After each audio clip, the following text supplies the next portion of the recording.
ಚಂದದ ಜೀವನನ ನೀಡಿರೋ ಗುರುಗಳು ನಮ್ಮ ಗುರುಗಳು.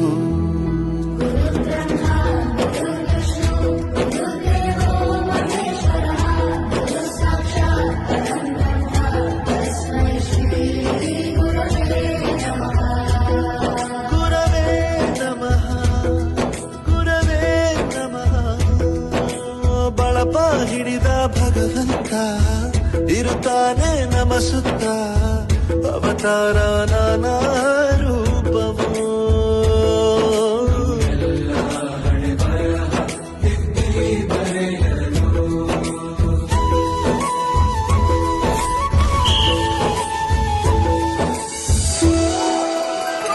ಬಾಳಲ್ಲಿ ಲೆಕ್ಕ ಎಷ್ಟು ಮುಖ್ಯ ಎಂಬುದು